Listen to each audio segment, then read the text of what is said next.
अध्यक्ष हैं, क्या कुछ खास रहा है? देखिए, आज यहाँ जो गुड़िया पूर्णिमा का मेला आगामी 15 जुलाई से लेकर 22 जुलाई तक होने वाला है, उसको लेकर के माननीय मंत्री जी द्वारा माननीय मंत्री जी की अध्यक्षता में यहाँ पर बैठक आयोजित की गई थी। तैयारियों को लेकर के बैठक आयोजित की गई थी। इसमें माननीय सांसद जी और माननीय क्षेत्रीय विधायक जी भी यहाँ उपस्थित थे और उसके अलावा हमारे सभी वरिष्ठ पुलिस अधीक्षक सहित सभी हमारे अधिकारी उपस्थित थे।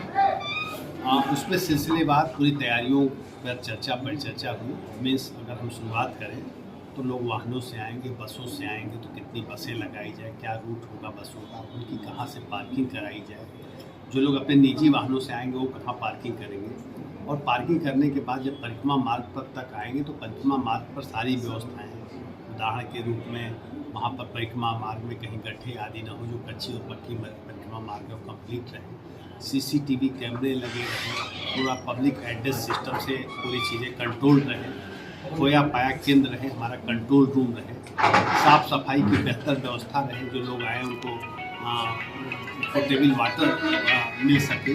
ये सारी व्यवस्थाओं को लेकर के कानून व्यवस्था बेहतर बनी रहे, इन सब व्यवस्थाओं को लेकर के विभागवार समीक्षा की गई और समीक्षा में माननीय मंत्री जी ने, माननीय सांसद जी ने, माननीय विधायक जी ने कुछ अपने सुझाव भी दिए हैं। तो सुझावों पे हम लोग अमल में लाएंगे।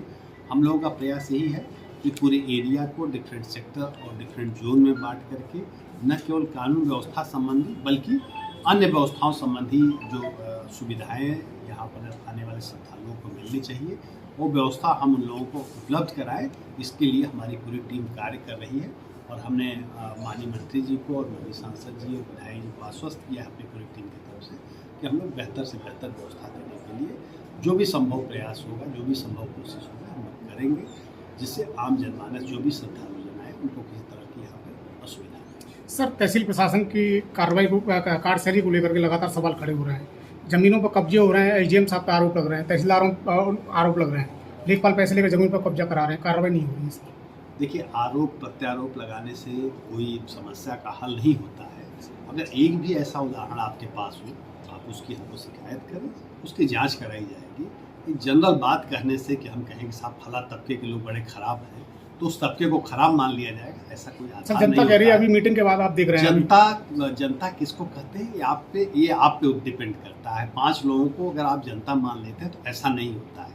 जिस प्रकरण की आप बात कर रहे हैं, अवैध ढंग से इंक्रोचमेंट किया गया था और अगर अवैध ढंग से इंक्रोचमेंट को हटाना अपराध है तो अपराध लोग बार बार करेंगे, क्योंकि अगर अवैध ढंग से सरकारी ज़मीनों पे कब्जे लोग करके उसको लीगल करना चाहेंगे तो वो कदापि नहीं होने दिया जाएगा किसी शर्त पे। सर, बिजली की समस्या को लेकर महिलाएं आई थी, बिजली नहीं मिल रही है उन्हें। देखिए, जैसा आप सभी जानते हैं कि इस समय विद्युत की डिमांड अपने पीक पर चल रही है। हमने विद्युत विभाग के चीफ इंजीनियर सहित सभी अधिकारियों के साथ 2 राउंड बैठक की है।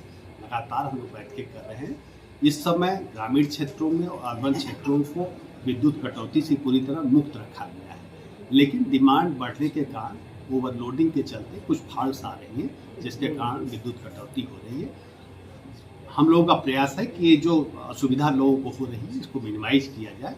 लोगों से भी मेरा आग्रह है कि अनावश्यक रूप से बल्ब आदि का उपयोग न करें, आवश्यकता के अनुरूप ही करें, जिससे आपूर्ति तो हम बढ़ा ही रहे, कहीं ना कहीं खपत के पोषण पर भी हम ध्यान दें कि कई बार हम अनावश्यक रूप से उसका इस्तेमाल करते हैं, वो चीज़ नहीं। एक फरियाद ही आया था, तहसीलदार साहब ने उसको फटकार लगा के भगा दिया सर। अब देखिए, आप कुछ जनरल सी बातें कह रहे हैं। देखिए, हम सब इंसान हैं, फटकार लगाना का कोई मतलब ही नहीं होता है।